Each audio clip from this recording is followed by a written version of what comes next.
Hey, just wanted to make a quick down and dirty Arcane Mage guide now that we're actually into Shadowlands. We're into the second week now. If you can't tell by my lovely transmog and my surroundings, I've committed to the full weeb. I am maximum uwu. Hopefully we don't regret it. But we're just going to go over how to play with their new Covenant ability, go over the conserve phase, the talents, all that stuff. So this is your basic talent build. This is good for pretty much every situation. If you want to lean really heavily into AoE, you can go Resonance and Arcane Familiar, but it's like whatever. This is going to be your talent build. If you are going the Amplification and the Arcane Echo, that changes whether you cast Blast or Missiles during your Touch of the Magi. If you have these talents, then you cast Missiles. If you don't, then you cast Blast. Your Bis Conduits, I don't actually have it yet, but this is your Bis Conduit. Touch of the Magi accumulates additional damage. Your second Bis could be a couple different things. If you are Night Fae, you'll be looking to use your actual Covenant Conduit as your second power conduit, which just reduces the extra cooldown that it gives you on when it channels. Your legendary, your Bis one in single target is this one right here, the time warp one.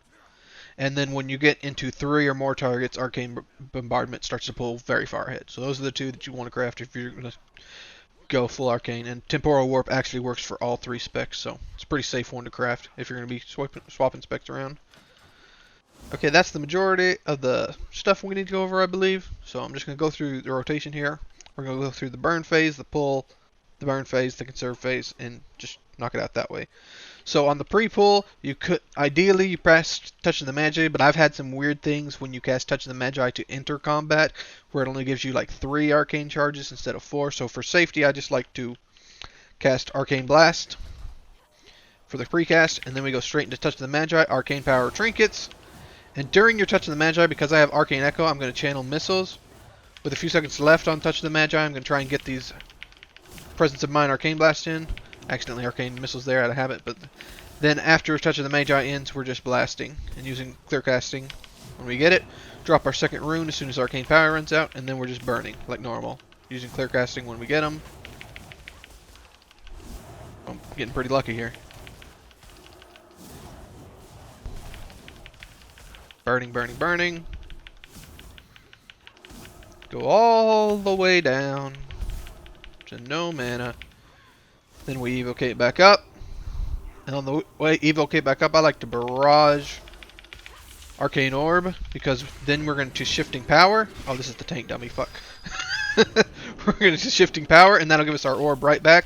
We can toss it back out, do another barrage, and then we can go into Rune of Power and Touch of the Magi. And of course, during Touch of the Magi, we want to channel Missiles. You don't want to use Presence of Mind the second time here, because we can see our Arcane Power is coming back up in a minute, and we want to have that for that. When you don't want to use your second Touch of the Magi or your second Rune there until you can use them both at the same time. And then you're going to want to hover around 60% mana, dumping when you can, and then using Orb to build back up charges quickly. Dump around 60. Remember, you get 4% mana back when you use Barrage now from one of your level up things. And then we're just conserving. We're conserving. We can use a mana gem if we need to burn mana to kill a certain ad or we mess up. Burning, burning, burning. Our cooldowns are about to come up. We got an Arcane Missiles just in time, so we're going to Touch of the Magi, Arcane Power, channel some Missiles. Last few seconds, we're going to try and get some Arcane Blast in instantly. And then we're just going to Blast and Missiles to burn down again.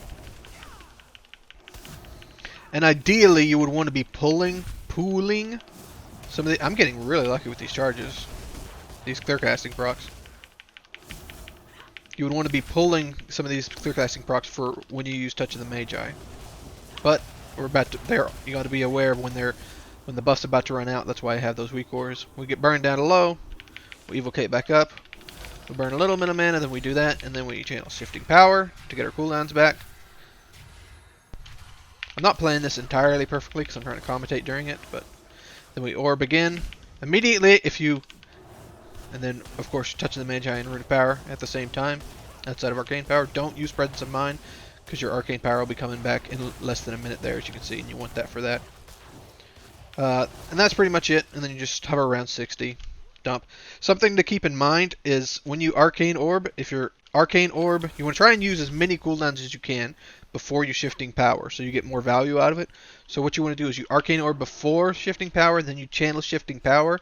Immediately as you come out of shifting power, you should have another orb ready to go. You can throw it again if you're on a single target. That'll get you up to 4 charges. You can burn some blasts at that point if you have a lot of mana, or you can just dump immediately like that.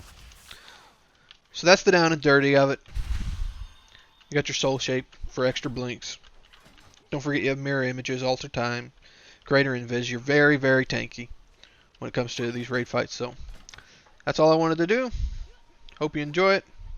We'll see you next time.